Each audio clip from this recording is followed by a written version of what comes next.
Hey, folks, welcome to Sex Talk with Erica Miley via Cocktails with a Therapist. I have a wonderful guest with me. Brandon's been on my show before. He's been on Sex Talk with Erica Miley via podcast. So I roped him into coming on live stream with me to be able. We might just yammer. We'll see where we go tonight. Yeah, we might yammer just a little bit. So what are you up to these? We were talking about a title. We were talking about like our tour, content creator. What are you up to these days? I haven't figured that out. I've been in this kind of weird zone, and I'm trying to save that. I'm trying to share this actually, because I want to share this because I want Are you people to ready? know. Okay. Here we go. I'm sharing it. Okay, here. I'm adding to the stream. Here we go. Oh, you want? Oh, yes, yeah. So I was out today and I was doing photos. Did you want to do the photos? Yes, Okay. let's do the photos. Okay. So this is Manhattan, correct? Yeah, this is Canal Street. This is Canal Street. Normally, this is like shoulder to shoulder. I took the Q train downtown. I was wearing like a something over my face, anything over my face. I know, right? But yeah, I mean, these are kind of. I think these are all sort of retouched. Yeah, there was a guy crossing the street. Right. When you're doing photos, it's always the question of like, do you want to include humans in it or not? Oh, and this is just down the street a little bit further. I mean, really, like it was not like I was trying to not get people in the pictures. It was just absolutely empty. That's the wackiest shit, honestly. Kind of looking back, I mean, these are all on the same block. These have all been basically from the same like one block area, and I love this camera. There we go. Stunning. These pictures are stunning. It'll load up in a second here. Boom, there we go. Yeah. And yeah, there was this person who was, I guess, cleaning, but yeah, it's just like, and totally empty car lot. I mean, that's just crazy town. Yeah. I really want you to like keep track. Like I would love for you to collect all of these photos that you take over this period of time. And I remember right after I was in New York right after 9/11. Yeah. Not long, like 3 months. I'm coming back to you. Maybe 3 or 4 months. I'm not sure. But yeah, I was in New York 3 or 4 months later, and then like we essentially hang on, I lost Brandon from there. There you go. There we go. See? Hey, we're using a new fun streaming thing, so we just roll with these things. But I was in New York. Yeah, it was roughly 3 months after 9/11, and there were these like they were like makeshift memorials up in different places with people that had pictures that they had printed like on paper, and then they were putting them up everywhere. Yeah. The internet wasn't what it was now. And so people were just kind of like collecting items, kind of like almost like trying to like keep track of this point in history in a makeshift way, which was like when I saw your pictures, I immediately thought of that moment. I was like, oh, I hope Brandon just keeps going out and taking pictures because safely. We need to document this. We need to document this. There is a portion of this that gets down to a sort of societal contract that you have when you are an artist, where it is your responsibility to be adding to that historic record, even if just a little bit. And, you know, whether it's people who are going out, and I saw a series of photos from Italy with the doctors and the bruising underneath their eyes and such from wearing their masks and such. And I thought that was a really interesting series. And there's through conflict, art does get created, and that will be one of the beauties that comes out of this time, is that there will be a lot of art that gets created. You know, I spent the last 2 years, because this gets back to the whole titles thing. I spent the last 2 years taking care of someone, a dementia patient up in northern Westchester, just kind of a shut in myself and completely out of it. And trying to explain so many things to someone who doesn't quite cognate anymore, and they're a World War II vet, and he was a POW and went through the Depression and all of these things. The only thing I could come to was that my own generation had not ever actually struggled. Not in the way that generation had, by any means. No, I mean, we couldn't contemplate, and still, I mean, at this point, some people are starting to contemplate. Those who are thinkers are starting to contemplate where things are going.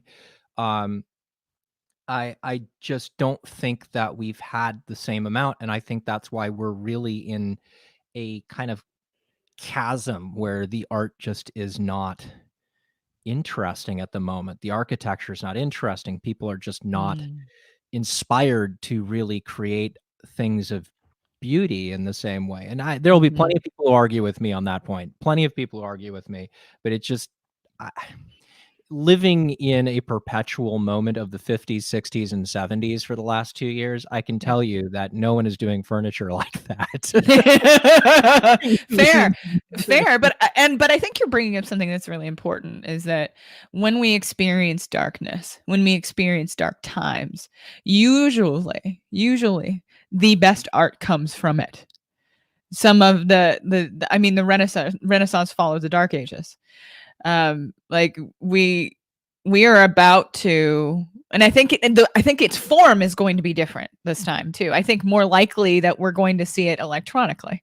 I think the art is going to come like this, like people creating shows, people creating podcasts, people creating stories, people creating photography that we can like view on an online gallery. Like it's going to look different than previous generations, but I think it's coming. I think it will, and I think it won't just be online. I think it'll be all over the place. I think it's a beautiful time period we live in, where we have access to so many different medias, so many different types of media, whether you want physical media, you want digital media, you want visual media, you want audio media. It's just, there's so much media to do almost anything your mind can come up with, even if it's only for 30 seconds. And I am not on TikTok. Same. I don't. That's for the children. That's for the children. Even though I know there's adults on there. I think that there's like grandma's giving advice on there. There's like there's a ton of things. I know, but I can't. It's not for me. I can't. Yeah. I have fallen down the TikTok rabbit hole just trying to understand what was happening. I watched to try to get it, and I didn't get it. So I'm like, oh, I have reached that point in my life. Yeah. I don't get what the young people are doing. I admittedly got to that period a few years ago, and it was called Snapchat. Yeah. I do Snapchat, but mostly to make stupid faces at my groups of friends, and that's all I use it for. My sister-in-law sends me wonderful pictures of my nephews, and that's about it. That's about all I've got Snapchat for. That's and it's disappearing. And there was one day where she sent this great little video of them, and I was like, wait a minute, this goes on and disappears. Like, are we going to have an entire generation of parents who don't maintain a record? I know. The assignment that just poof, it disappears like James Bond. Yeah, I was like, I need people to text me things so I can keep it. I don't remember email addresses. Please text it to me. We've got folks in the comments. Hey, Teresa, glad you're here. Glad you're hanging out with us. Folks, jump in the comments. We'd love to answer questions. I mean, for those who are not familiar with the episode Brandon was in, we talked a lot about in particular, like your days on, what confidential? Remind me, because I'm going to fuck it up. I've had enough gin where I'm going to fuck it up. Co-ed confidential. Co-ed confidential. I was like, I'm just going to screw it up. Like I was on all the late night Skinamax movies for a good portion of a decade. And you can still find them. That's Oh awesome. yeah. I was on a radio show in Australia just a couple of months ago. I want to say like back in October or November, Awesome. and they were watching one of my old movies from 2009. I think that's when we made Cougar School. It was in between The seasons title 3 is and so 4. good. Well, it was originally Cougar Confidential, but they had Uh-huh. rights issues, and so they had to Mm. call it Cougar School, Mm. and it was definitely a lot of cougaring. That's a hashtag cougaring. That's got to be Hashtag somewhere. cougaring. We got Alyssa's in here. Hey, Alyssa. So glad you're here Hey, with Alyssa. us. So yeah, like when you think about, I guess things have completely and fundamentally changed since you were doing that series. The internet has vastly changed how people access any kind of sexual material. What do you think about that? Like, how do you, I mean, if you're willing to share, I'm willing to share. Like, how do Yeah. you access sexual material now? Well, I mean, Everybody uses their phone. Let's not lie. Oh, mine's plugged in. I mean, Everybody's using this. it depends on. I don't use my phone. Mhm. Um, I don't use I my do. phone. Although when I was working, I would just a minute real quick. Can you mute me real quick? Yes, I can. Hold on. Yes, Let 1 me let me second. let me do it. Let me do it. Okay. I muted you. Has the power. He's I think hollering at roommates. That's because that's what we have to do and when we have people. Are we safe now? Yes, I was like, "There's audio on. I think you're listening to Dr. Ruth. I'm on such a better show right now. Jesus." But mad respect to the OG Dr. Ruth. Yeah. But Yeah, so many things have changed. I've never really used my cell phone. I Mhm. may have while I was working periodically when I was tired Just of so getting common. screamed at and Holy cow. tuning someone out. I may have, kind of thrown something in one ear and been like, "Yeah, sure, keep screaming and swearing at me. Oh, yeah, Big Daddy. Oh, yeah, yeah, yeah, yeah." There's It nothing like hearing that in the air at I work. mean, it would just make things absolutely absurd, right? Like your Yeah. brain wouldn't be able to like differentiate between those two things. Like Yeah. you would just be like, "Oh, let me pay attention to the thing that's way more exciting." Oh, yeah. I definitely use my phone, but more so for there's an app, and I've said it many times on my show that I love. So I'm just showing my bias. It's called Dipsea, Dipsea. It's audio erotica. Every form of audio erotic story you can think of, and various dynamics of people. So, like, you can find monogamous stuff, you can find like hookup stuff, you can find poly stuff, you can find Yeah. like loads of different kinds of things. And I love that one. That one's really, really great. But I think that how people access sexual material now is different. I remember being young teenager trying to catch the stuff on Skinamax, right? Like I remember that. I Yeah. remember trying to catch that or like trying to see like check out things between like any of the like if you saw like static on the TV and then you might see like a little bit of something. Just just And I mean, we're not going to give a time period to this, but this was back when they still had the class to wear the G strings during the sex scenes instead of Oh, yes. what happened by the time I was doing it, which Mhm. was tain't nothing being put on, period. There, it had transitioned quite a bit. And I mean, historically, they had gone from shooting for 14 days to shooting for 3 days. It was Oh, bing, bang, thank you, and get off set, go, goodbye. goodbye. Um, yeah, and it had changed a lot. Yeah. Even in the years that I did the Cinemax movies, it changed a lot. The genre changed a lot, and the genre was dying. I came in right at Mhm. the end of the kind of golden age. Coed Confidential was the last really big series. It Mhm. wasn't the last one they made, but it was the last one with the biggest viewing audience. Mm. They had a pretty big show. They spent a lot of money on Life on Top, which they shot for a very long. I mean, they shot that for like 2-3 months. They shot it Wow. for real period of time, and they actually paid people real money on that one. And then they had like a Nikita Femme something. Oh, that They had sounds another familiar. one. Yeah, they had another one right at the end, and it was on a SAG-AFTRA contract, and one of the actresses showed up and refused to do her sex scenes, and they're famous for having sued her. Oh, Um, wow. yeah, because I mean, time is money on one of those sets, and she knew Oh, what she yeah. was getting into. Right. And with actors, period, men and women, Mhm. uh, they very much will agree to do something and then think they can renegotiate when they get to set. I see. Okay. See, this is the world I am, I'm a therapist. This is not my world at all. So this is really kind of an interesting, different kind of perspective. I'm just curious, like, why agree like and then keep going? Well, Is this like a I'm trying to get work thing? Is this a like being agreeable and then changing your mind thing? Like, what do you think? it's very much a trying to get a work thing, Mhm. definitely. It's also very much a changing the mind thing. You've agreed to Mm, do something, you went home, your boyfriend or girlfriend read you the riot act, fair. Okay.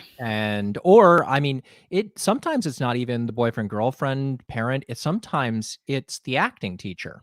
When Mm. I was casting my last movie, Grinder, I had an actor I cast in one of the roles, and I thought, "Perfect, good fit, fantastic," sent him off with a script. Don't hear from him for a week and find out that his acting teacher convinced him it wouldn't be good for his career. So there's a lot of other people at play here. There's a lot of other Oh, yeah. voices at play here. There's a lot of voices at play. When you're an actor, you really have to be able to tune those voices out. I mean, I have a friend who is still a regular voice in my ear that I do not listen to a lot. Mhm. He spent a good portion of my career complaining about my hair being too long because my hair used to be shoulder length, and I Mhm. used to get a lot of work when I had long hair, and he kept telling me, "Oh, you need to cut your hair. You need to cut your hair." I'm like Samson, man. I'm working. I'm not going to cut my hair. I might Yeah. not work when I stop cutting. What are you talking about? You're out of your Like, mind. I'm gonna keep getting the jobs while I have this hair. And Yeah. especially I would imagine during that period of time, like the long hair was very kind of Brad Pitt-esque, right? Especially Brad Pitt's like heyday. So that long hair makes a lot of sense. Yeah, it worked. It worked, and I worked, and I was happy with it. But, going back to the changes, they don't make the late night films anymore. They changed the Yeah. executives at HBO and Cinemax. They moved the Cinemax TV executives over to HBO. One of them went into film acquisitions, Mm. and the other TV one was not gonna be around much longer, I believe, if I remember right. There's a story to it. Um, but they all at once decided they weren't gonna do it. I was pretty close with the executives at that time, and I got word they usually did the buy order in about August, so I Mhm. knew I might get a phone call to do a film around October, November, which Mhm. usually would shoot, like, end of November into December, Yeah. and I got word around July that there would be no buy orders, Huh. and that it was over because at that point I had started my own production company and Mhm. I was ready to say, okay, I I could do this. I could make these. I've made almost a dozen of these Right. on the talent side and I've made movies on the production side. I would like to Mm. make these. I think there's a market. I still think there's a market for Oh, them. fundamentally, I agree with you. That I Yeah. mean, Erica Lust, I'm sure you might be familiar or the audience might be familiar with some of her work. EricaLust.com, for those who are interested, creates these wonderful, all-inclusive, sex positive, different types of streaming videos. You can download, you can pay per month, or she has like several options for people to be able to access the content they create. And it is very much like it's much closer to what you were doing than it was like what Pornhub is doing. It is much more inclusive of the people who are performing, and the different perspectives each person brings to performing any kind of sexual acts.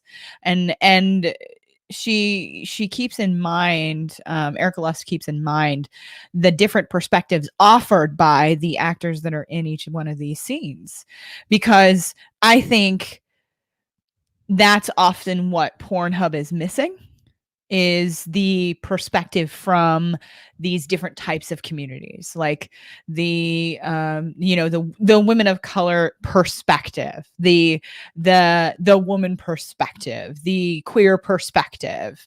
It's much more focused on like that kind of male gaze lens, and Erica Lust really pushed to try to create something that didn't look like that. So I think what you're saying about there being production and opening for that, I absolutely agree with you.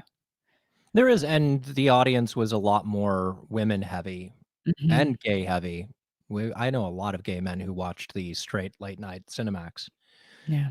A lot more than they would want to admit to. Our audience was pretty split male female, if I remember the demographics right. It was big. It was huge. It was much bigger than what they replaced us with, which was Strike Back, and they barely managed a tenth of our audience size. I mean, but this is HBO Cinemax. They don't publish the numbers publicly, and they Right. made a big deal about the promo when Strike Back was added, because they were going to do all action now. This is Action Network. We're all action. No more sex. All action. And they published the Boo. numbers and got like 100,000 viewers for the first episode, and I was like, yeah, that's that's so cute. Tits, bless your heart. Bless your heart. Bring us back. But I mean, I don't think that HBO or Cinemax will bring it back. I know Showtime still plays recut films. I know they recut pornos into softcores. They'll shoot two cameras. They'll do a 2-camera shoot. But I don't think it'll ever go there. I don't think that Pornhub will ever be the place where those films will really live.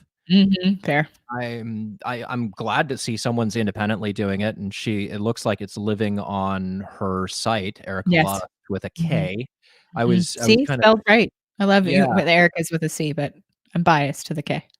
I was trying to figure out if I possibly knew her, because I don't generally know people by their names, but she doesn't look like she's using any of the standard performers people know, and I'm wondering if she's actually shooting in America. I wouldn't be surprised if it's shooting elsewhere. America is tough for this. It's tough I mean, talent can be found. I'm looking at the website. It's a good website. But, traditionally, a lot of this material before there was a home on Cinemax was shot in, like, Sweden. Yeah. A lot of Radley Metzger, who was one of my mentors here in New York, he used to shoot a lot of 60s, 70s softcore, and that was all shot in Europe. That's absolutely fascinating. I was actually curious what you kind of think about it seems to me, this is just a running theory, that yes, HBO Cinemax kind of gets rid of like what you all were doing in your performances, but then we now have things like Game of Thrones, right? And there is sex and violence is displayed in a way, it's much more common now, like on Netflix and uh, even on some of the content on Hulu. It's just much more explicit than it used to be, and I don't mean explicit as in like taboo. It's just that there is more of it. Do you think they essentially combine the two mediums? Like, did they combine porn and violence and just hope to make more money? Like, what do you think? I think it's so complicated, Yeah. because when I was on the late night side, the hope was always that you'd get discovered and then you get put into the Game of Thrones.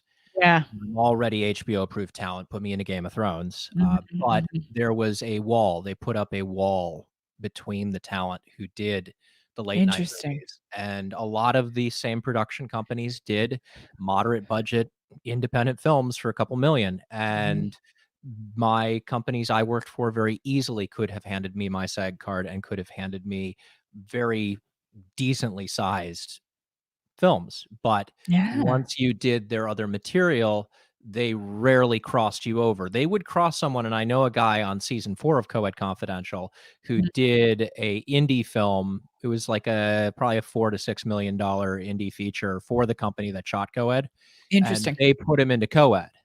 They were Mm. willing to bump you over to Coed, but they weren't willing to bump anyone over to their horror film that they were shooting.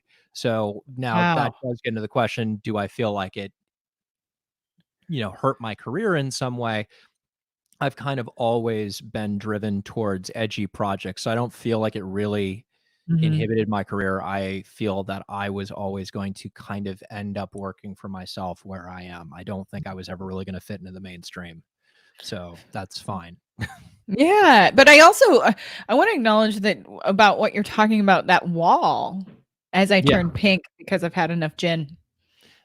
Cheers, my dear. Are you drinking coffee like you said you were gonna be? I am. I am drinking With coffee. an Enron cup. Oh my Oh, god. yes, my Enron cup. I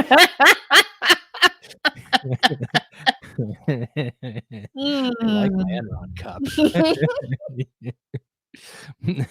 Trying not to spit out my alcohol. Yeah, I mean, there is definitely, and there's even a line in there with the adult performers. I have a lot of friends who are adult performers. I like having an interesting life. It's just so much more interesting that way. Yes. Um, yeah, getting an adult performer to go over into mainstream entertainment, it happens periodically. Mm, It's not something that happens regularly. mm. I knew a Broadway star back in the day who was also doing some really interesting kink stuff, doing like suspension porn. Fascinating. Yeah, Fascinating. yeah. Love her to death. She passed away a couple of years ago from an overdose. But I mean, it happens. There's Yeah. quite a few that happens. But yeah, there was a wall, and I did not see it at that point, but it took a couple of years, and I saw it, and I was willing to take the work, and the pay was Mhm. good. So, you take Yeah. the work and the pay that you get when you get it. Because I know plenty of actors who all they ever managed after they graduated was working in a bar. That's it. Right. Right. Like I imagine that it's something that you have to come to within yourself about like the I'm trying to like the flexibility of your spirit. Like what are your values going to dictate you do? And I mean values in the sense of like the things that we hold deep, right? Yeah, And something that I hold deep is being able to be authentic across whatever domain of my life. And that includes my sexual health life. And it doesn't mean that I'm going to share some of my sexual health life with the entire world, but it does mean that I'm going to encourage others that do want to perform. And I do see sex work as something that that people should be paid for and protected to do. Like I believe that you fundamentally, whether you're a performer or you are a sex worker, whatever you want to be doing, if it's in alignment with your values, you should be able to do it. very much. And depending on how things go in the next 4 to 8 weeks, Whew. you will see a lot of people looking a lot more seriously at sex work as income. Yes. And that will not be a national perspective. It will not be some Uh-uh. change in zeitgeist, but there Mm-mm. will be individual people who will, because of the advent of fan sites, Yes. will decide that they need to make some extra money. And because the fan site puts up a barrier between you and the end audience, they're Mhm. willing to perform on camera on a fan site. Yes, like the ability, especially when we're talking about times of desperation. Like, we lived in Washington State for a really long time, and if you ever get to go to Seattle, there is an underground tour, and essentially you get to see parts of the city that they essentially what happened was they built, Seattle over the top of Seattle a couple times. But during that period of time, the absolute biggest economic part of the entire area was sewing, like seamstresses. And yet there would be all of these different areas where there were no sewing machines. So it was essentially a cover for sex work. And so I think I bring that up because this is history is a circle. It is a complete circle, and we just keep doing the same shit over again. And Mhm. so I think you're right here. I think sex work is going to have a boom. Oh yeah. I mean, we are right now, depending on how the models play out, looking at 1992 USSR. We are looking at early Yeltsin USSR with the financial numbers, depending on the next 4 to 8 weeks. It's very I'm kind of a future thinker about these things, and my close friends know I've been rattling on about coronavirus since about the first week of January. So that's Mhm. and my close friends know I've been rattling on about where our financial markets are for almost 3 years now. And just about the second week of February, most people don't realize this, but our 10-year treasuries dipped into minus negative interest territory. So I mean, this we're a sex show, so we're Yeah, gonna tread stay lightly away here in from how much that. Yeah, finance we get into. But I think that's an important thing that you're saying is that yeah, there are people who've been watching patterns, much like yourself, since essentially January or earlier, that yeah. have been saying, "Hey, hey, this is coming. Hey, hey, hey, hey, hey, hey, pay attention, wake Oh, up. yeah. We need to do something." And the leaderships across the world have handled it very, very differently.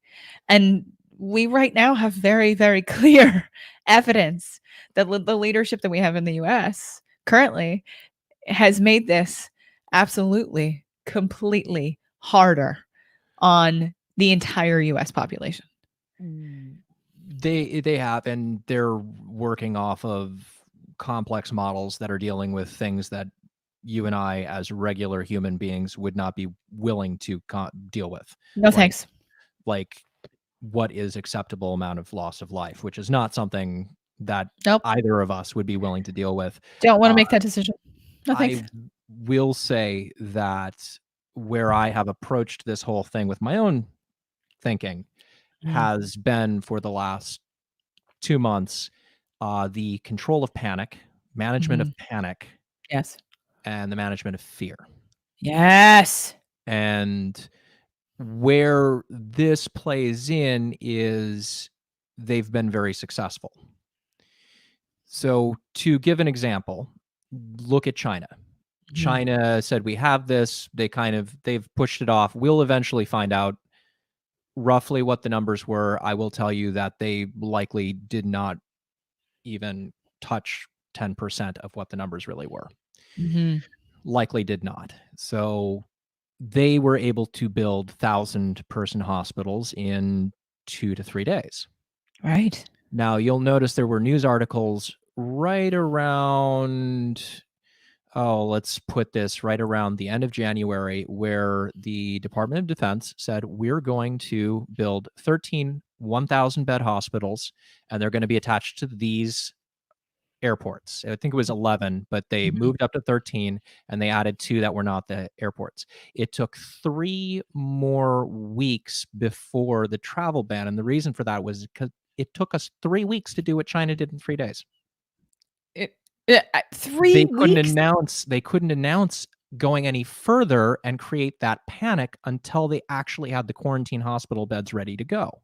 Mhm, And that's why it looks like our leadership is taking so much time to do some of these things, and which mhm, is making everyone frustrated, everyone mhm. angry, Yes. everyone blaming everyone. Mhm, It's because it just takes us a lot more time to move in a way that a authoritarian country can just mhm. slave labor, here we go. Yep. We can't do that here.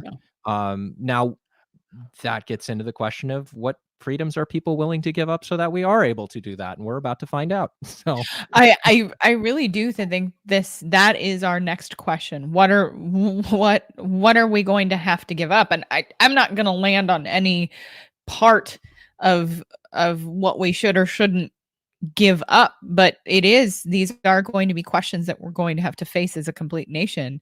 Yeah. And our government was built, and this is, people get very, very frustrated with how slow our government moves. It was built to be. It was built to be slow Yeah. because essentially our founders really, really wanted us to be able to make decisions in a way that would take us some time to be sure they were the right ones. Yeah.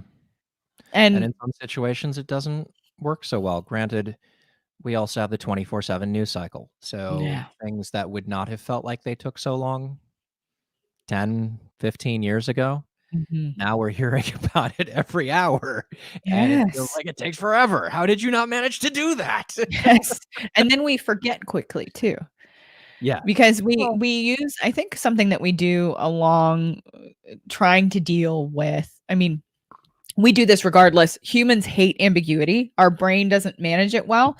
We will yeah. do a lot of things to avoid ambiguity altogether, or our brain is built to fill in gaps, right? Like if we're looking out at, say you're looking at a forest and all of a sudden you see a flash of orange or you see a flash of stripes.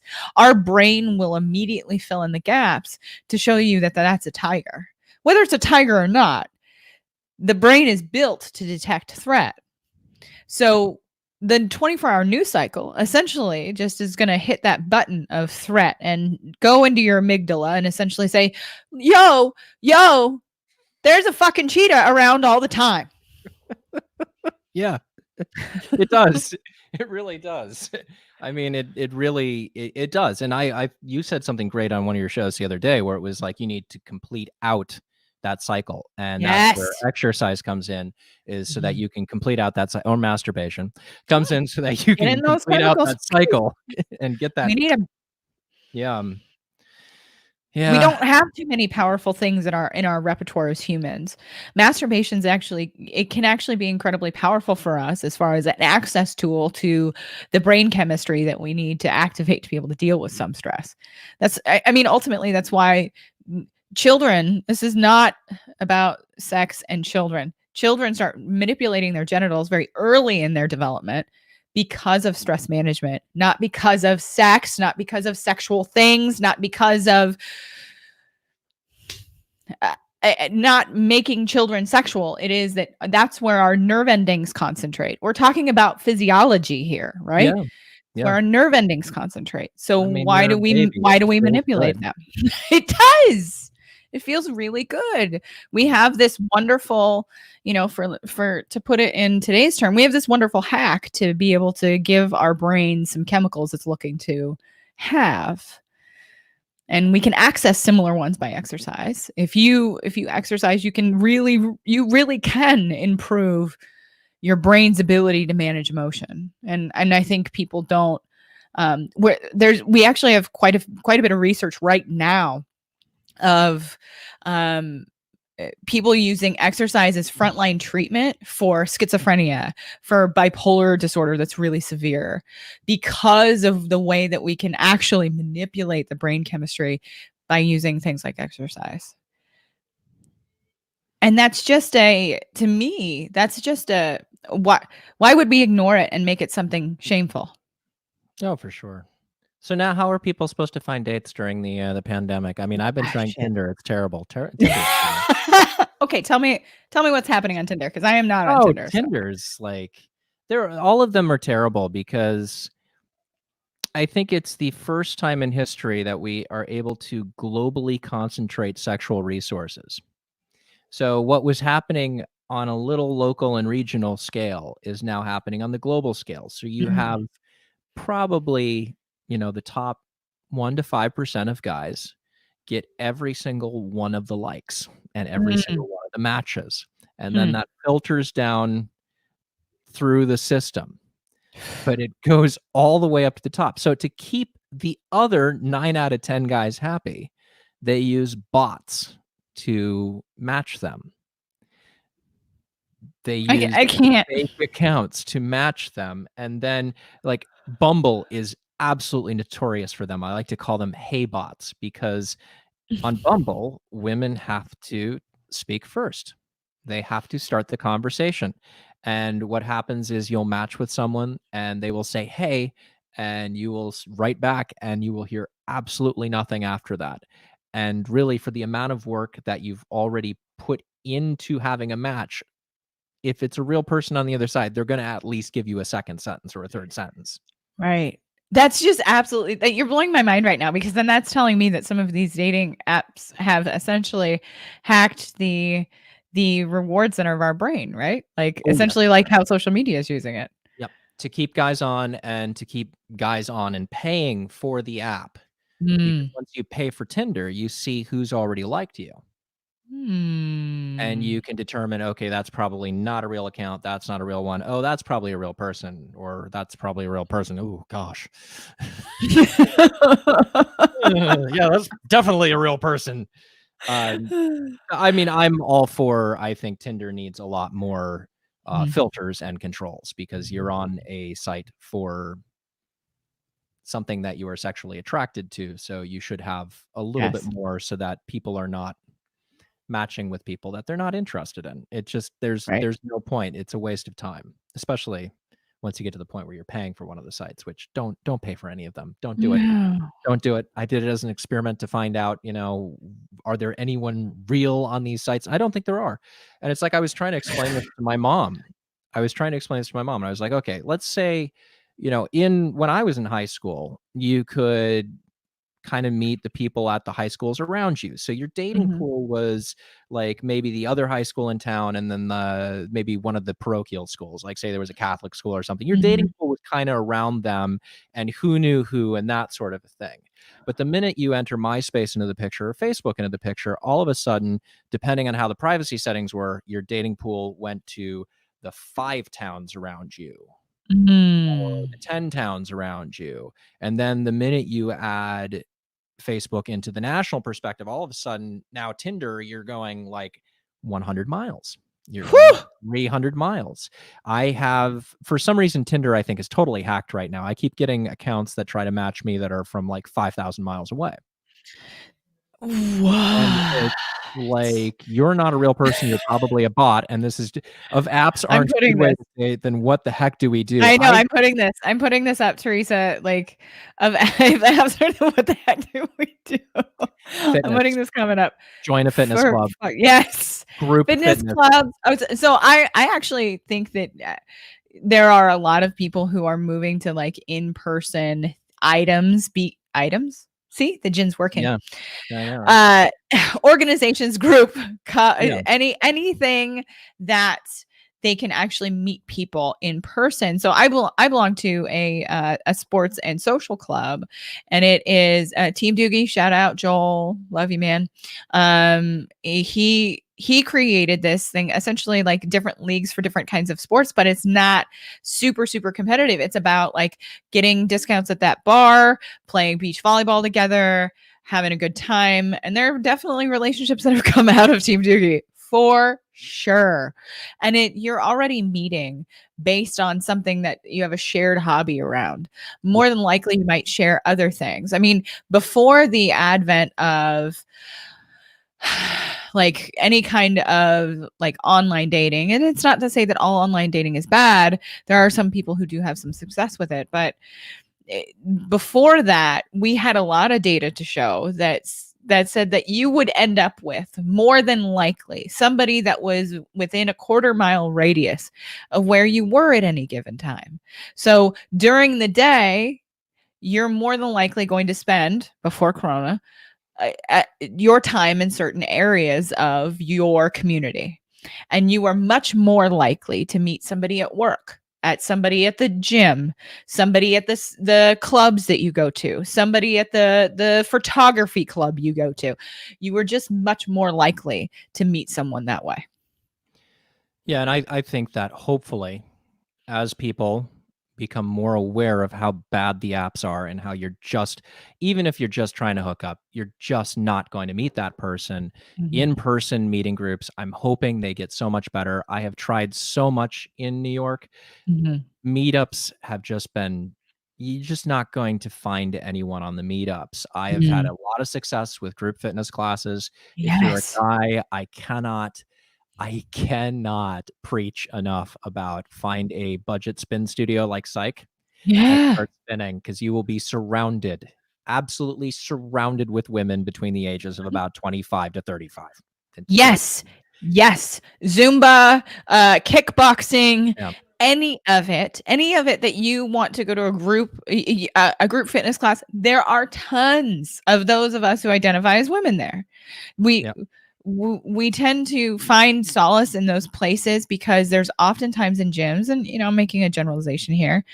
I do lift and I have lifted for a long time, but the minute that there is somebody who looks like they're male identified, I am a little wary because they typically kind of muscle their way into trying to use the equipment and don't think I'm taking it seriously. So the group fitness classes are kind of a solace. I don't have to deal with a lot of of that when I'm in a group fitness class.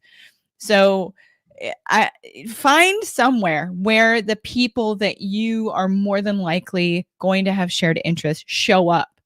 If you're interested in being outdoors, join a hiking club. If you're interested in running long distances, join a long distance running club. And Here, yoga's really, and we're just getting one from Teresa. Teresa's yes. like, but what if we are straight women? Where do we go? Where I does the mean, straight women go? where do we go? I mean, yoga is a lot more of a kind of straight down the middle.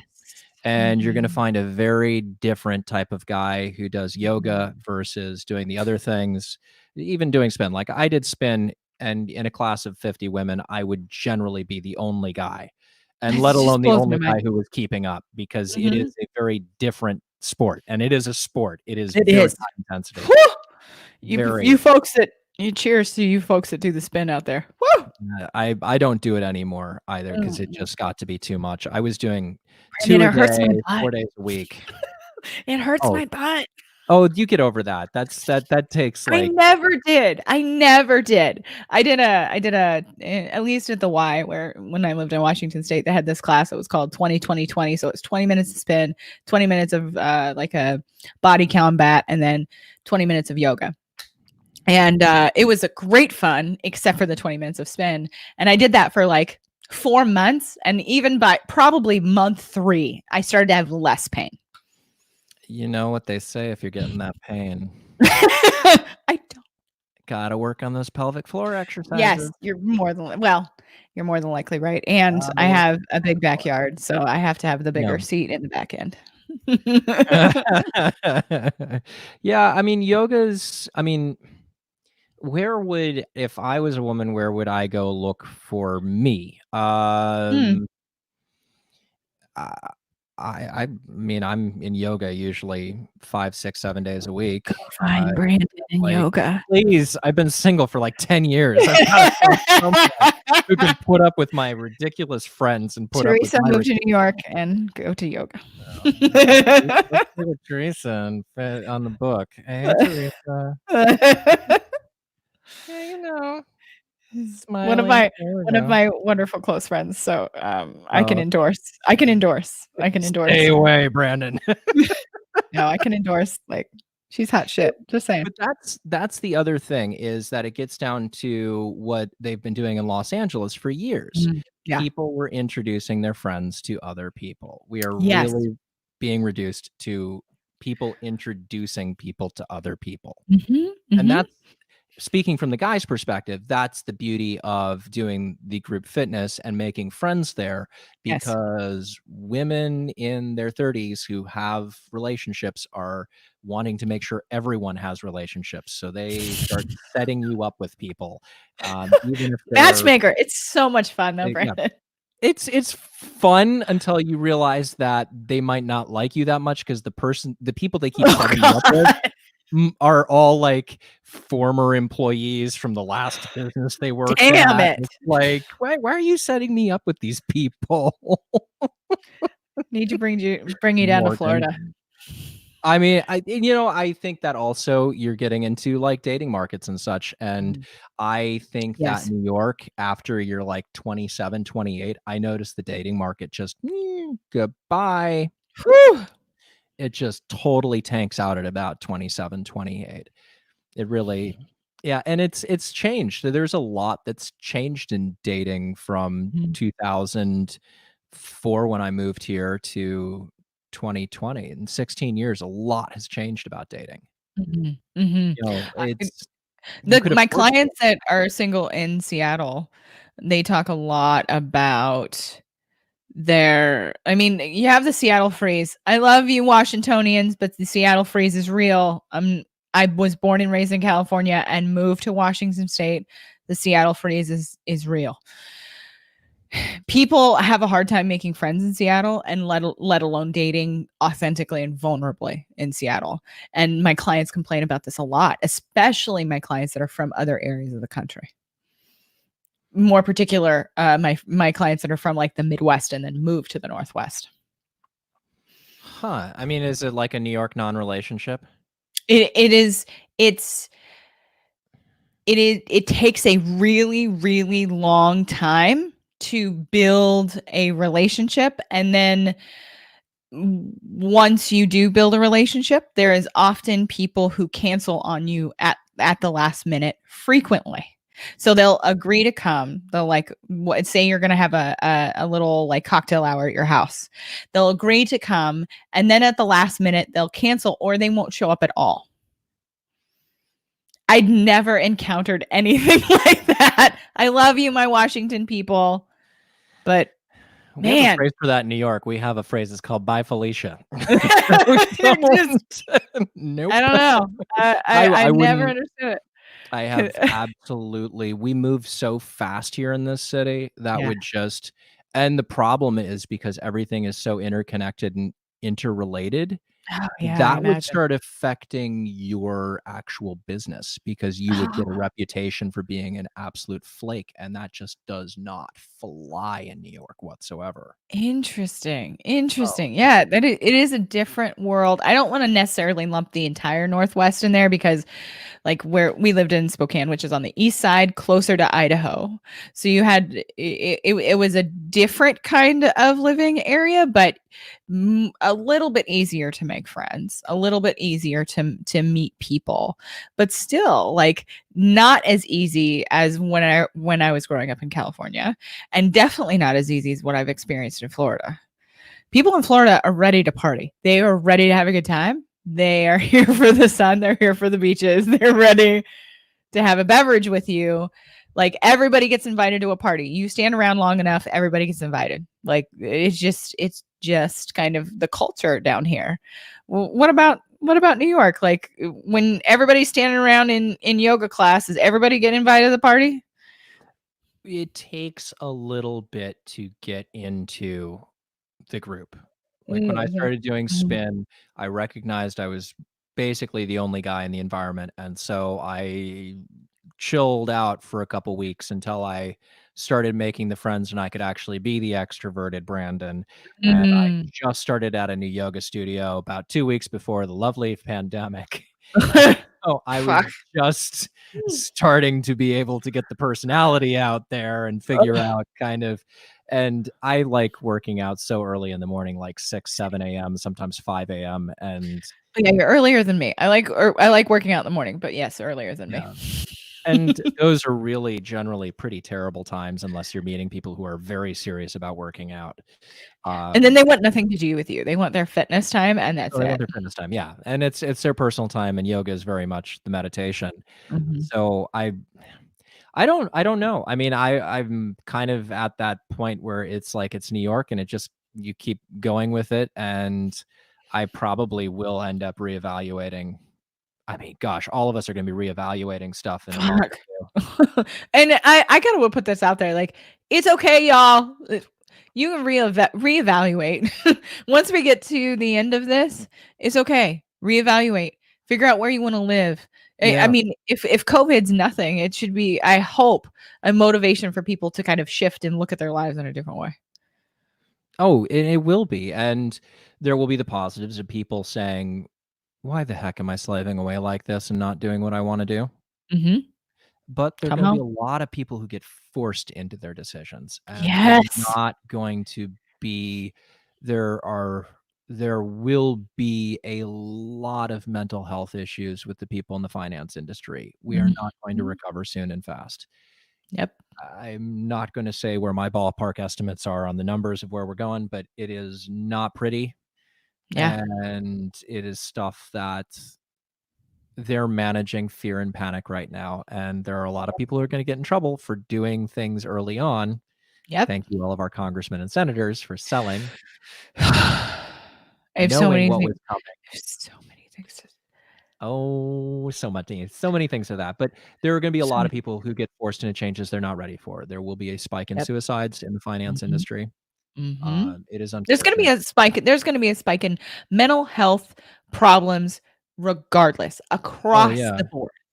Across emergencies, the board. mental health emergencies. Yes. And I'm part of some groups right now where they meet regularly online because they can't meet in person anymore, Mhm. and everyone is at risk. Isolation and fear are the two biggest things that really create terrible situations for people. Yes. The isolation and fear, and I would add to that list ambiguity Yeah. because of how we've evolved, because of how our brain operates. That threat system is the most powerful system inside of us because of its purpose. Its purpose is to keep us alive. So that the time of day that you start feeling, I'm going to pull it up actually on my screen. Colleague posted this today and I just thought it was so just such a wonderful image of what we're all experiencing, and I wanted to add to it. I wanted to add this feeling of numbness, this just absolutely fundamental feeling of numbness. Shout out to Ernesto Sigamundo, just a wonderful soul. But I'm actually gonna see if I can I'm gonna click on this image, share my screen My here. neighbor's watching right now. She saw my pink light was on. Uh-huh. She's like, "Is what is that the new lighting you were talking about?" I love her. It's like, "Yes, hi, Morgan." Hi, Morgan. Um, I was gonna just show this, like, I think this is a wonderful kind of graphic, and I'm gonna tag Ernesto in in this live because I think it's so important that we kind of understand that it's okay to be like understanding that these are the kind of areas, and you can go through these throughout in a day, right? Like, Yeah. who do I want to be during COVID-19?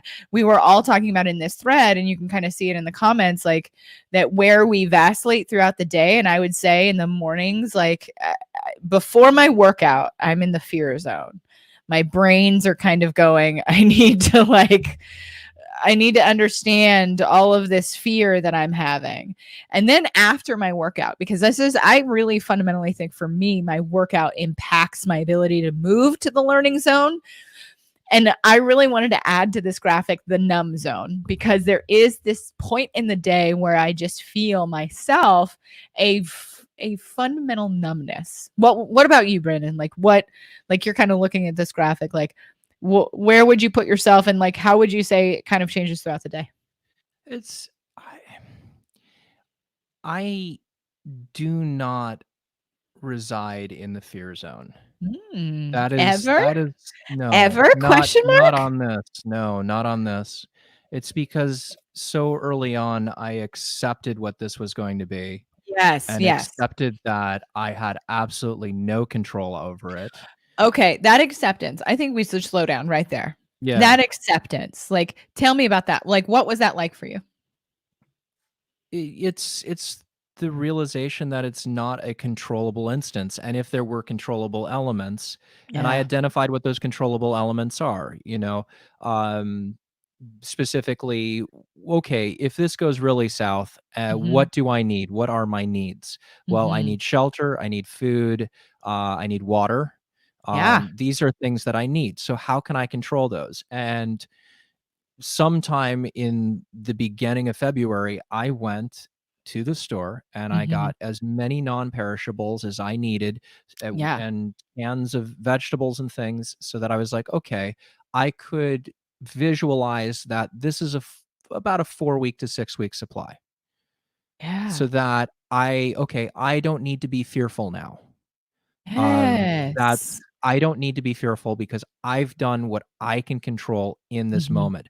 Mhm. Everything outside of this is Mhm. just it's noise. For me, it's entertainment. I work in the film industry, so Right. I feel like I'm waking up and just kinda watching a movie every day. Some of it's a bad movie, some of it's kind of a good movie. But hey, I think you're doing something interesting there. Like, and I bring this up. I can't help it because I'm a therapist.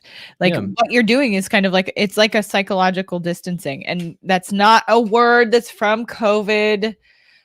Psychological distancing is essentially like this idea that we're putting some distance between us and whatever we're afraid of or whatever we're trying to accomplish so that we can look at it from a different perspective, almost like we were telling a friend about it and then the friend was giving advice. So what you're saying is like you've kind of put that distance in there that has that essentially psychologically protected you. Yeah, and I've done it for a long time. Many, many, many years ago when Yeah. I was in 2nd grade, I had trouble sleeping at night. Mm.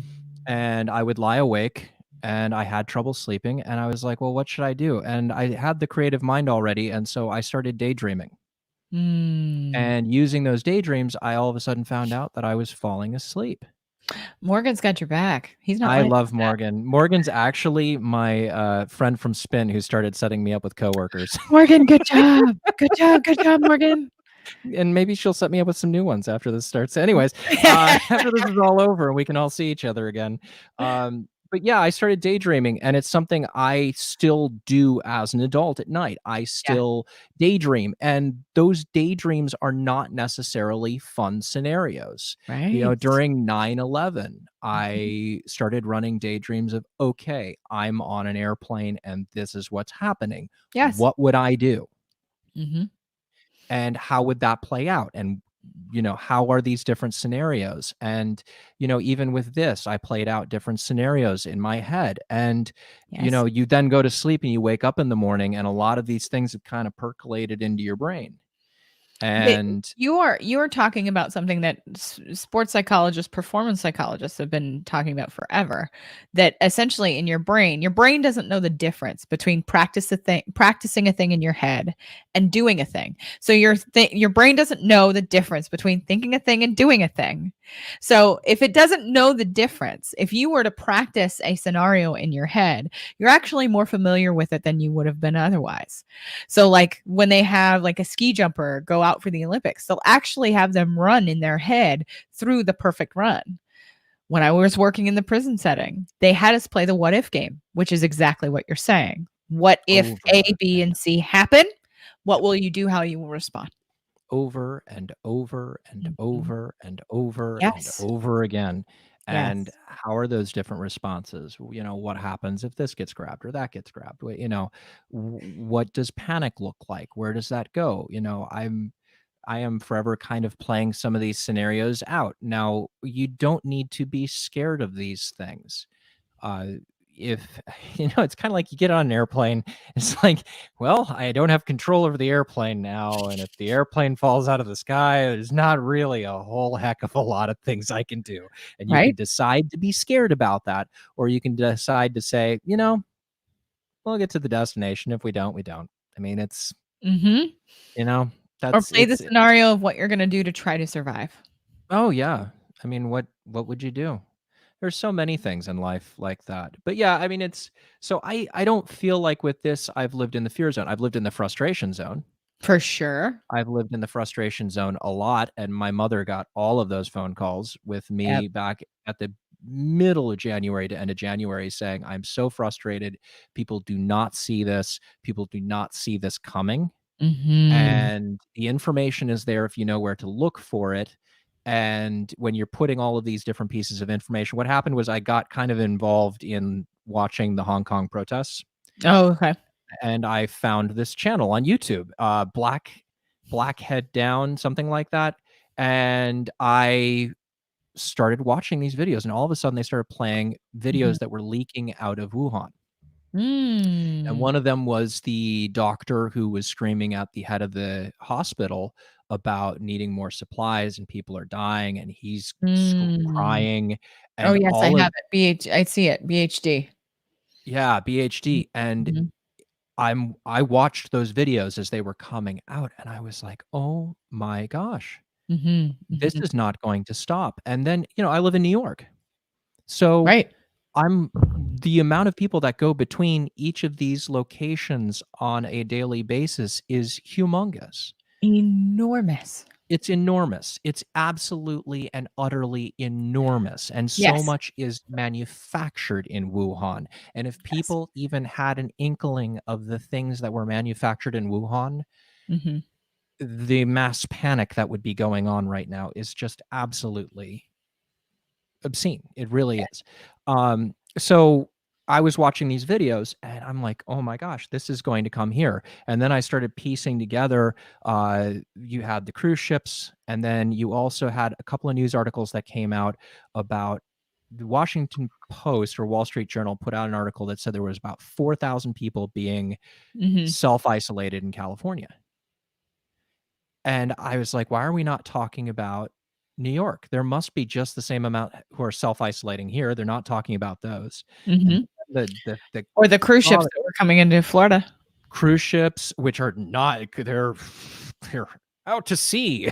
I mean, and the information that was there, if you could piece it all together, like, is it aerosol? Well, you had a couple who were in, I want to say it was Beijing, or Mhm. who the couple on the first floor's bathroom was improperly vented into the seventh floor apartment, Interesting.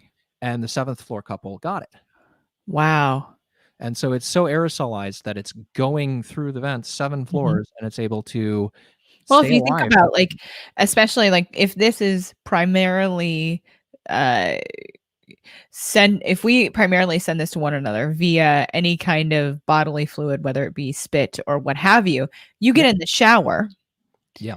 there's steam, Yeah. and you are essentially, like, steaming all of the things off of your body.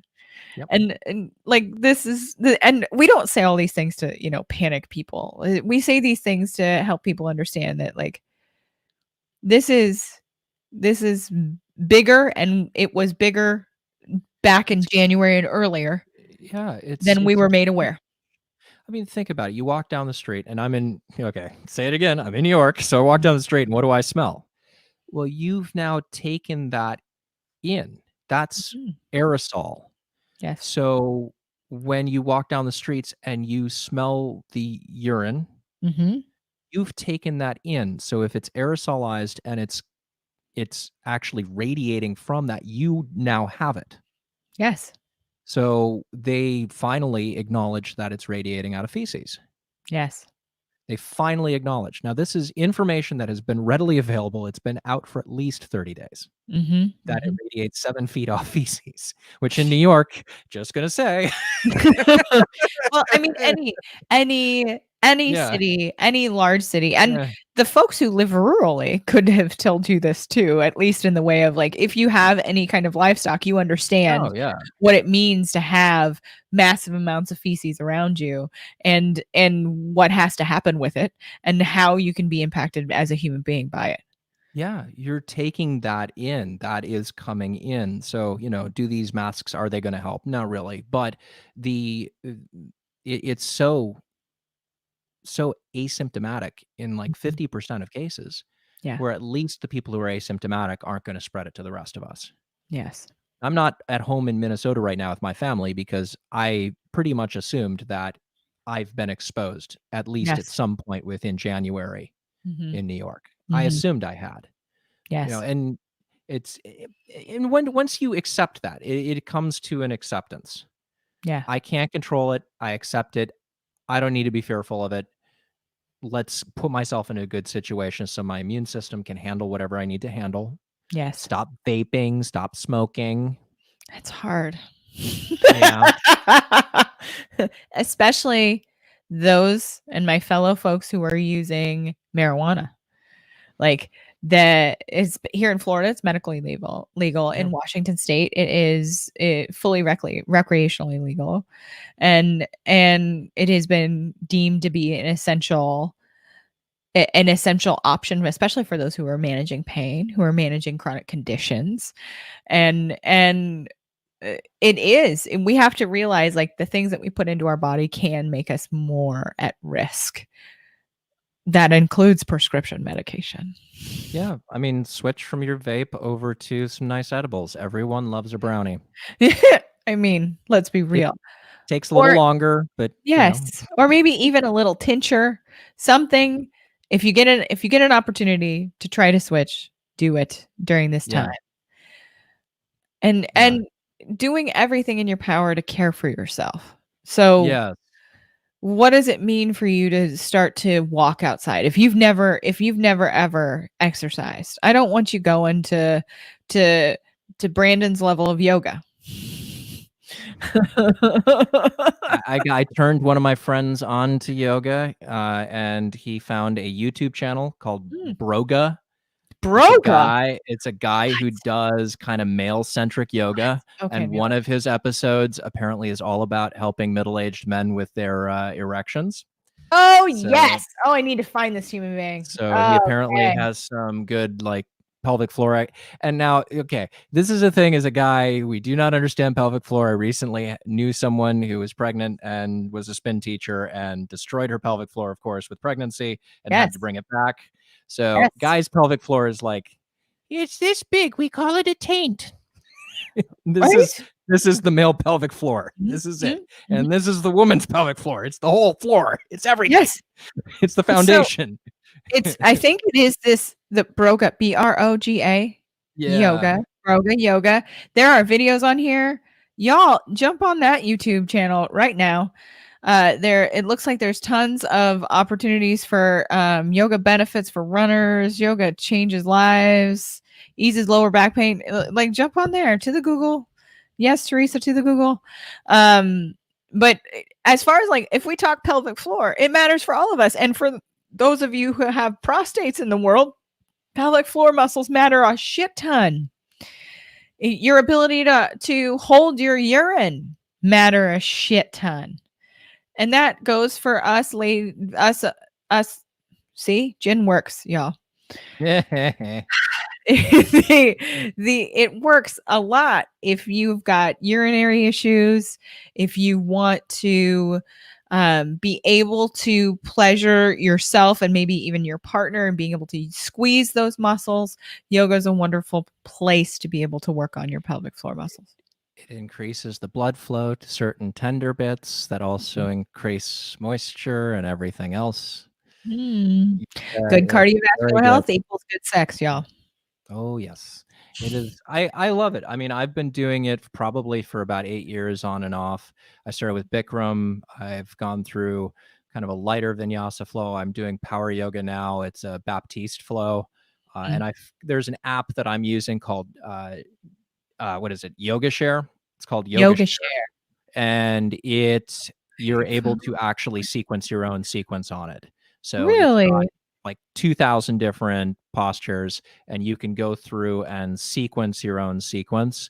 And I've got a Mm. sequence I'm doing that's Baptiste inspired, but I've also added some other postures that I really like into it.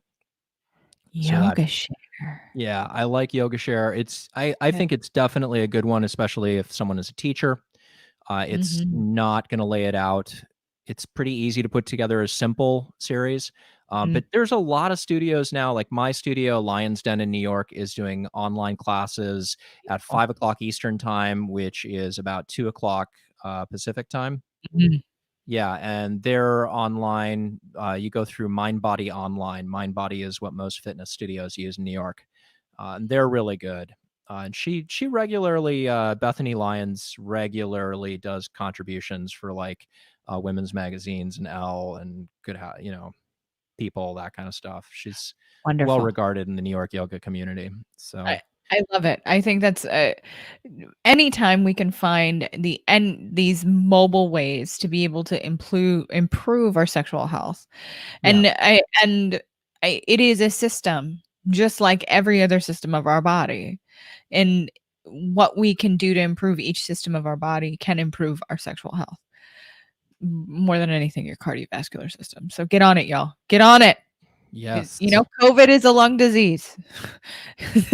We are talking, I mean, not disease, virus. Well, so that then gets back into the readily available information. Mhm. It starts lung, and something they noticed in Wuhan was that 14% of cases became reinfected. And then Interesting. what they were using at that time, it switched over to a cardiac. The Interesting. people who got either reinfected or it became reactivated, they never did address whether it was biphasic or not. They then had heart attacks.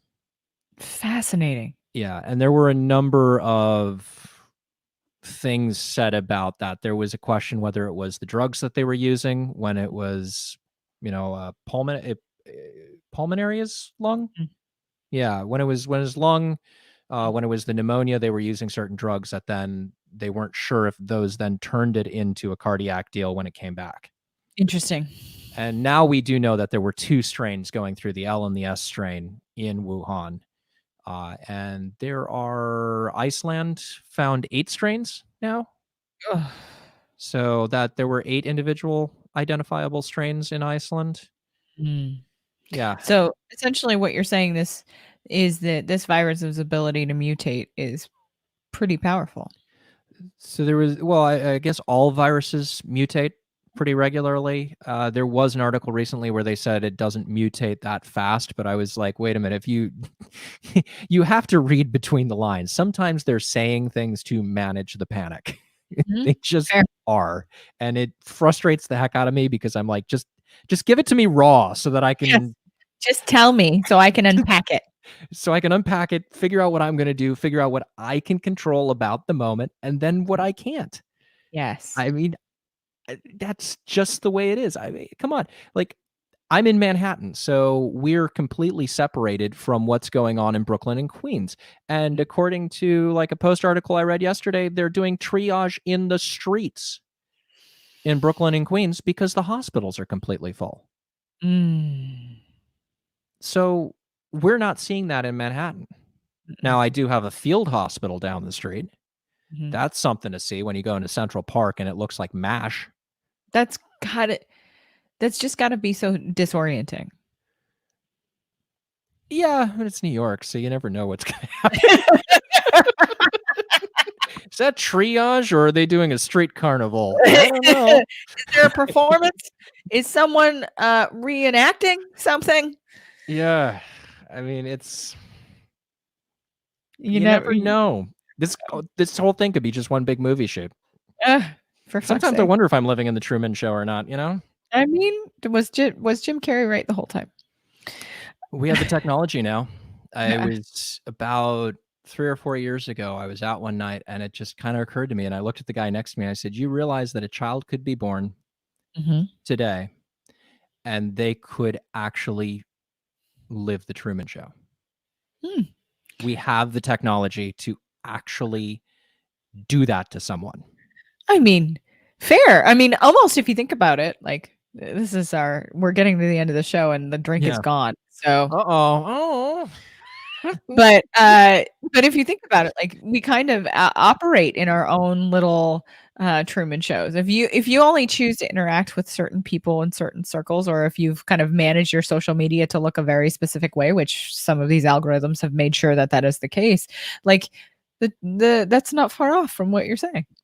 I'm with Teresa. It does feel like an episode of Black Mirror. And this all does, fundamentally. Let me say, the episode of Black Mirror where everyone is doing like the like button and people could lose their social credit. I was like, it was so terrifying. This is happening right in front of my eyes. And it could. You've heard the new NIH app that's being released in the UK, right? No, I have not. I have been avoiding. They're releasing an app in the UK, and you will, when you sign on to it, you will waive your privacy privileges to your medical records, so they'll have access. And in return, the app warns you if you get close to someone who has coronavirus. I don't know that trade-off is enough. Yeah, Teresa's like, so creepy. I know. Yep. Yeah, digital leper bell, but you're right. Oh. Trade-off. What's the trade-off? And they're expecting to get 50% of the population to download it. There are a lot of people. I'm in a union. There are a lot of people willing to vote and do the party line and not think through the consequences of their vote. There are a lot of people. And yes, you can take that national, and we're not going to talk about that because that's not the show. No. Right? Teresa, what the And that's fuck? going to make everyone angry. Uh-huh. But I mean, that's in the individual cases. I used to call them background actors. There are a lot of people who go through life like background actors. Mhm. Or in the role playing community, they're called NPCs. There are Oh, a yes. lot of NPCs, and you can't change them. Yeah.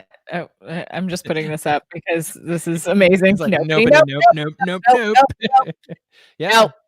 nope. But then what happens when it goes the other direction? Because all these apps, they talk to each other. What happens when you don't have that app and you can't get the reservation at the restaurant? Right? Like that, or then we start all using the Google Glass and then you can Yep. see everybody's like numbers are over their heads. And I just can't. Yeah, the Can't. Google Glass we're not going to see because apparently they had issues with people getting headaches off of it. Oh, I imagine so. I mean, even some video games today, it's kind of tough to not get motion sickness from. But we're Like, going to definitely have like what they have on Altered Carbon, the Oni. We're oh yes. going to have like a contact lens, and that patent came through like 8 years ago or so with Google. And there is the ability to do like a contact lens where you'll get augmented reality. This is totally pulling on my prepper roots growing up in Trinity County. Shout out to my Trinity County folk in Trinity County, California. Shout out to Humboldt County. I really want to go to 10 acres and disconnect from the entire world now. Yeah, I mean, I've thought about it because we're looking at 13, 14, 1,500 NYPD officers now are positive for coronavirus. So who is going to be in charge when we go on full lockdown and we're not allowed out? Yeah. I mean, people do not understand the massive infrastructure stop that has to happen for that to occur, like to stop the trains. Yeah. Look at the doctor in Westchester. He commuted for a week, 2 weeks. He touched a Metro North train for 2 weeks. He walked in through Grand Central for 2 weeks. He must have been symptomatic at some point. So people who were in Grand Central, who were on that train after him, all got it because they don't clean these things. No. It's New York. Nothing's clean. No. It's all dirty. Yeah. I've been on the subways in New York. I've been to Manhattan. Oh, I've been there. Like I know exactly what you're saying. Like yeah. the pictures you sent me those pictures earlier today. I was just like, I've never it was stunning. It was stunning to see those streets without any human being in it. I've seen those streets like that before. And we're talking about Chinatown, Canal Street in Chinatown. I've seen those streets like that before at literally 5 a.m. Yeah. That's it. I've seen them like that at 5 a.m. And even then there was more traffic than there is there. I mean, it's absolutely, it's empty. I haven't been in Times Square in a while. Tomorrow I'm going to do some, what we call second unit, some B-roll shots around town, video footage. And it's going to be wild. It's just going to be absolutely wild. Mm-hmm. When you've got that footage, share it with me and I'll make sure we share it with the audience because I think it's important for people to see what's happening in the places that they don't live in the world. They need to see it. They need to be able to see like, what does this actually look like while it's happening? What does it look like? Oh, we need to make it real for people. Yeah, and thankfully we do live in a time where there are a lot of resources for it to become real. There are. I mean, I really wish I could put up a drone right now, but the kind of tape you have to get through to get a drone up on Manhattan is I my brother the other day said, "Well, yeah, you should put your drone up." And I was like, "Okay, FAA restricted airspace. Interfering with an emergency operation. I think the whole island is an emergency operation at this point, so that's a felony, I'm pretty sure. And oh yeah, back to the FAA restricted airspace. It's because the president has a residence here. I don't want a visit from the Secret Service. Are you out of your mind? No, thank you. No. Back to Teresa's comment. Nobody, nope. Little camera. That's what I'm gonna do. So, how do these people find you in the world? We could be here all night, you and I. Oh yeah, we'll have to turn this into a regular while the COVID is going on. The COVIDitis. Brandon Ruckdashel, I commented right up at the top of this and said, hey, so people can just, connect with me there. I've usually run it kind of as a private page, but I'm just kind of adding everyone at this point. I do a morning show at like 9 on the weekdays, 10 in the week mornings. Tomorrow morning, not going to do it because I'm going to go around and do some footage and stuff, kind of take a day off. But otherwise do that. And I also run a film festival. We do our screenings on Wednesdays at 6 p.m. And we show a bunch of short films, sometimes erotic, sometimes fun, and all sorts of different subjects. We usually do about 2 hours worth of film. Yes. Yeah. I'm really, really excited about that because I cannot wait because this was a creation before and now is being brought back, correct? Yeah. Well, the festival? Yes. Yeah, the festival has been ongoing. We do it. We've done it every week at Anthology Film Archives for about 20 years, just a little over 20 years. And we show about 700 films a year. And back to Brandon in his crazy mind back in January, seeing this coming, I said, okay, well, we need a contingency plan because we need to keep this going. So we've already been doing live streaming and stuff with other productions. I work periodically as a consultant for productions that are trying to do live streaming, which is why my setup is kind of fun. I have a fun setup here. And Brandon, he's a little bit of a gearhead. I'm a gearhead. I kind of am. I'm also a gearhead for doing it like inexpensive. Yes. So yes. I can, I did a production a couple of years ago for Fruit Ninja, the game, and we threw fruit at actors and we did this budget live stream on Facebook. It was loads of fun. Nothing like throwing fruit at actors. Tons of fun. Throwing fruit at anybody. Who wants both of us? Yes. Regular happy hour with the two of you, please and thank you. Yes. Yes. Yeah. We'll figure it out. Maybe Fridays or something. I don't know. What's your usual Friday like? I love it. Right. I feel like this is my second time of doing cocktails with a sex therapist. So I feel like having a guest or two is going to be wonderfully and makes it wonderfully more interesting and much more fun. Yeah, and doing the side by side, and I'll have to check the footage later and see what it's like. I've never used this service. StreamYard. Shout out. Oh, God damn. I need Shout out. You had one gin cocktail and you're saying shart out. That's all it took. That's all it took. I am a cheap date, have always been. Teresa can attest. Are you sure that was not mostly gin and just a spritz of cocktail? Little eyedropper. So I appreciate you so very much. Thank you for joining me. And y'all, Brandon will be back. Whether it's next week or soon, whenever Brandon wants to come, Brandon is always welcome. So whenever I want to come. All right, we're on that part of the show now. Down to the nightcap. That's right. Everybody's ready for the after dark. All right, folks, you have a wonderful week. Thank you for sticking around to the end, and we will see you all next time. Bye-bye.